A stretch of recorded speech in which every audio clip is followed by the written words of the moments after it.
Is having a good passport really worth it? If you asked me 5 years ago, you can have a passport of a country, of a developed country like US or Canada or any EU country, then I would have said yes in a heartbeat. But having moved through the process and having going through all the challenges that one has to face when securing another passport, I think the answer is a lot more complicated than we might think. So first off, I would like to say that if you are from any developing country, you should definitely consider having another passport. The reasons why many people in Pakistan, in my home country, and in India and in the other countries, they want to secure another passport or citizenship is that it affords them better opportunities in terms of their career. I think it also secures the future of their children in that way that they have many other options that they can move to. Because if you are born with a certain passport, then you have a lot of limitations. Travel restrictions are one of the biggest of them, because I feel that having a passport which has such bad rankings, it means that even if you are well off, you are not able to move abroad, or you are not able to travel abroad as easily, because you are always considered a third-rate citizen. It doesn't matter how educated you are, it doesn't matter how well off you are. If you have a passport from a developing country, you will always be suspicious and you will always be treated as borderline criminal. I know this sounds harsh, but these are the experiences that me and many other people have gone through so many different times. When I wanted to move abroad, I think this was the very big reason why I wanted to stay in one place and get that country's passport. But the more I grew up and the more I talked to other people, and the more I realized that it's a lot more complicated than we think. Suppose you have access to 150 different countries across the world. Unless you have the money and the time, how will you travel, right?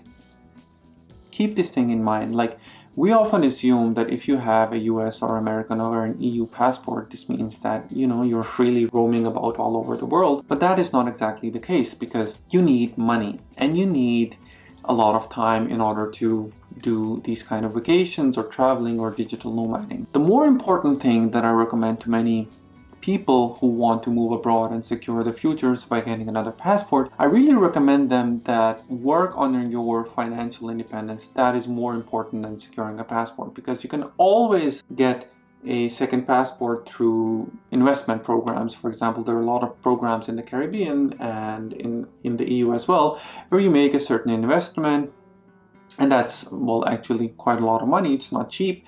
But then you also get a second passport or a residency. So that is something that you can get if you have enough money. But the crux of the issue here, and that I want to really implore, is that having another passport, having a lot of that kind of freedom, is useless if you don't have the financial independence to support that. The second most important reason that I really want people who pained by having a low score passport is, please consider what exactly are you giving up when you move abroad. Moving abroad means that you are willing to give away between 5 to 8 years of the time of your life in order to secure that passport. But during that time, you will also be paying a lot of taxes, because these countries they are not cheap. And that is the most important thing that you need to consider. If you are, for example, in India or in Pakistan, and you are earning, and majority of the people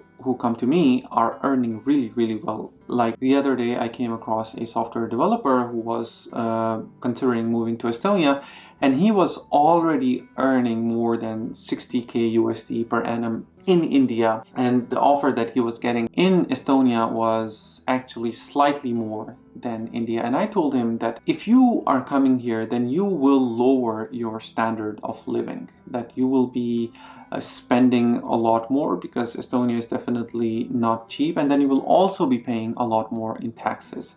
So please consider that what are you willing to give up in order to secure a second passport. Another very important reasons why people want to move abroad and get a second citizenship is law and prosecution for, well, let's say unfair treatments, which is unfortunately in countries which are developing, such as my own country, Pakistan, and to a certain extent India, there is, well, let's say not the kind of rule of law as we have in the developed countries. People with a lot more money and a lot more power are able to get away with things that people who are from middle class or from lower middle class are not able to get away with it so easily. So that is a little bit unfair, that is not right, and that I think is a very objective and fair reason to move abroad to another country. But I hope this video was helpful to you, because having another passport was the driving force for me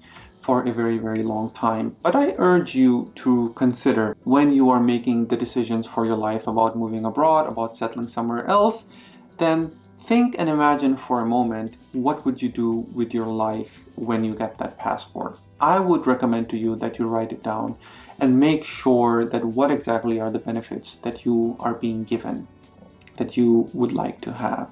And then it will become a lot more easier for you to weigh both pros and cons, because I can assure you there are pros and cons to everything, even having a second passport. I hope this video was helpful, and I hope it answered some burning questions that a lot of people have. So thank you so much, and I will see you in the next one.